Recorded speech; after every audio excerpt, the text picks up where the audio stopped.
Hi hello నమస్తే welcome back to our channel. కథ చాలా ఇంట్రెస్టింగ్ గా ఉంటుందండి. స్టోరీలోకి వెళ్లే ముందు మన ఛానల్ ని ఫస్ట్ టైం చూస్తున్నట్లయితే లైక్ చేసి కథని ఎంజాయ్ చేయండి. కథలోకి వెళ్తే, నా పేరు సురేష్. నేను ఇంజనీరింగ్ చదువుతున్నాను. నాకు ఒక అక్క ఉంది. రీసెంట్ గా తనకు పెళ్లి సెట్ అయింది. బంధువులందరూ 2 రోజుల ముందుగా మా ఇంటికొచ్చారు. అందరితో పాటు నా మేనమామ కూతురు, నా ముద్దర మరదలు రవలి కూడా వచ్చింది. నా మరదలు అంటే నాకు చిన్నప్పటి నుంచి చాలా ఇష్టం. మా పెద్దవాళ్లు మేం పుట్టగానే మా ఇద్దరికీ పెళ్లి చెయ్యాలని అనుకున్నారు. నేను కూడా నా చిన్నతనం నుండి అదే మాటలు వినుకుంటూ ఉండడం వలన నాకు నా మరదల మీద చాలా ఇష్టం ఏర్పడింది. ఎప్పుడో తనని మాటలతో ఆట పట్టించేవాణ్ణి. ఎలాగో నా బెల్లం అవుతుంది కదా అని చిలిపి సరసాలాడేవాను. ఇంట్లో అంతా పెళ్లి సందడి మొదలైంది. అందరూ తల పనులు చేస్తున్నారు. కానీ నా కళ్ళు మాత్రం నా మరదలు రవలి ఎక్కడుందా అని వెతుకుతున్నారు. అలా తనను వెతుకుతూ వంటగదులకు వెళ్లాను. అక్కడ నా రవలి ఇంట్లో అందరి కోసం టీ పెడుతుంది. అప్పుడు నేను నా మాటల యుద్ధం స్టార్ట్ చేశాను. ఓయి మరదల పిల్ల, ఇంటికొచ్చి ఎంతసేపైంది? మరి వచ్చి బావను పలకరించాలని తెలియదా అంటూ తనను ప్రేమగా కౌగిలించుకున్నాను. అబ్బా ఏంటి బావా,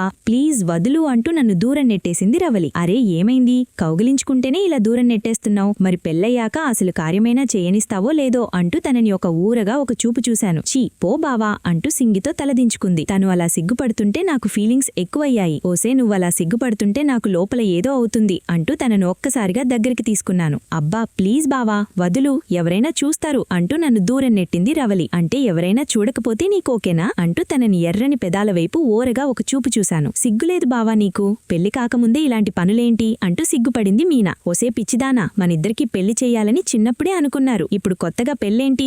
నువ్వు నా కోసమే పుట్టావు అంటూ తనను ఒక్కసారిగా హత్తుకున్నాను. తన చెవిలో మెల్లిగా ఐ లవ్ యూ మీనా అని చెప్పాను. ఐ లవ్ యూ టూ బావా అంటూ నవ్వుతూ చెప్పి సింగితో బయటికి వెళ్లిపోయింది రవలి. నాకు ఆనందంతో గాల్లో తేలుతూ ఉన్నట్టు అనిపించింది. ఇక రాత్రి అవ్వగానే అందరూ మేడ మీద పడుకోవడానికి అంతా సిద్ధం చేస్తున్నారు. నేను పెళ్లి పనులన్నీ చూసుకుని ఇంటికొచ్చేసరికి రాత్రి 10 అయింది. నేను మేడ మీదకి వెళ్లేసరికి అందరూ మంచి నిద్రలో ఉన్నారు. అప్పుడే వాటర్ బాటిల్ తీసుకుని పైకి వచ్చింది నా మీద ప్రేమతో. అబ్బా భలే ఛాన్స్ దొరికింది. మరదల పిల్ల ఒంటరిగా ఉంది అనుకుంటూ తన వైపు పరుగులు తీశాను. తనని వెళ్లనివ్వకుండా అడ్డుపడ్డాను. ఏంటి బావా అన్నట్టు ఒక చూపు చూసింది. నేను కూడా కన్నారపకుండా అలానే చూస్తున్నాను. ఏంటి బావా ఏం కావాలి అని అడిగింది రవలి. ఇంత రాత్రివేళ బావకి ఏం కావాలో మరదలకు ఆ మాత్రం తెలియదా అని కొంటగా చెప్పాం. ఆ ప్లీజ్ బావా ఇప్పుడు వద్దు అని బ్రతిమలాడింది. అరే నువ్వే కదా, నేను మార్నింగ్ అయితే ఎవరైనా చూస్తారు అని భయపడింది. ఇప్పుడు అందరూ పడుకున్నారు. పదా అలా ఒక దగ్గర కూర్చుని చల్లగా కబ్బులు చెప్పుకుందాం అని అడిగా. ఆహా నువ్వెలాంటి కబ్బులు చెప్తావో నాకు తెలుసు, నేను రానుపో అంటూ నన్ను దూరం పెట్టేసింది. ఇలా మెల్లగా అడిగితే నువ్వు మాట వినవే, ఆగు నీ సంగతి చెప్తా అంటూ తనను ఒక్కసారిగా ఎత్తుకుని అలా పక్కకు తీసుకుని వెళ్లాను. ప్లీజ్ బావా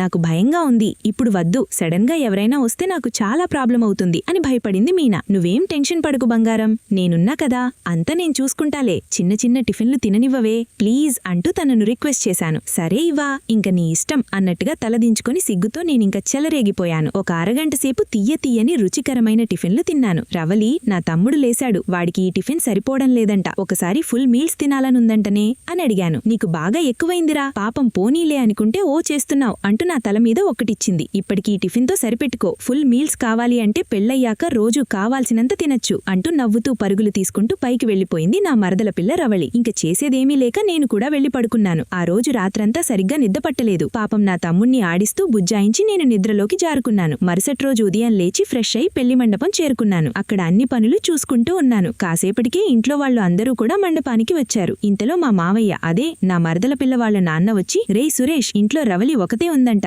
బైక్ మీద వెళ్లి తన్ని తీసుకునిరా అని అడిగాడు. సరే మావయ్య వెళ్తాను అని చెప్పి మెరుపు వేగంతో బైక్ మీద వెళ్లాను. నేను ఇంటి లోపలికి వెళ్లేసరికి నా మరదలు తెల్లని చీర కట్టుకుని ఒక చందమామలా ఎదురొచ్చింది. నేను తన అందాన్ని చూసి అలాగే ఆగిపోయాను. ఎలా ఉన్నాను బావా అని అడిగింది. నేను తన చేతిని నా గుండెకు హత్తుకుని, రవలి ఇప్పుడు చెప్తున్నా, నేను మంచి జాబ్ తెచ్చుకుని మీ ఇంటికి వచ్చి మీ నాన్నని ఇలా అడుగుతాను. మావయ్య రవలి అంటే నాకు చిన్నప్పటినుంచి చాలా అంటే చాలా ఇష్టమే, నువ్వంటే నాకు పిచ్చి ప్రేమరా, నేను అస్సలు వదులుకోను, I really love you so much కన్నా అంటూ తనని ప్రేమగా కౌగిలించుకొని ముద్దు పెట్టాను. నాకు నువ్వంటే చిన్నప్పటినుంచి చాలా ఇష్టం బావా, నేనిక్కడికి వచ్చేది కేవలం నీకోసమే, ఐ లవ్ యూ బావా అంటూ నన్ను హత్తుకుంది రవలి. ఇప్పుడు నేను ఇలా అడిగాను రవలిని, ప్లీజ్ ఒక్కసారి ఈ చందమామ అందాలను మొత్తం చూడాలనే ముందే, కాదనికే పెళ్లికి ముందు ఇలాంటి చిలుపు పనులు చేశామని మనకి ఎప్పటికీ ఒక మధురమైన అనుభూతి ఉంటుంది, ప్లీజ్ ఒక్కసారి చూడాలనే ఉందే అంటూ తనని దగ్గరికి తీసుకున్నాను. రవలి కూడా కాదనలేకపోయింది. అలా ఇద్దరం లోపలికి వెళ్లాం. ఇక చెప్పేదేముంది, తనని మాటల్లో మాయం చేసి మొదటి చిన్నగా టిఫిన్ స్టార్ట్ చేసి అలాగే ఫుల్ మీల్స్ తినేశాను. రవలి స్టార్టింగ్ లో ప్లీజ్ బావా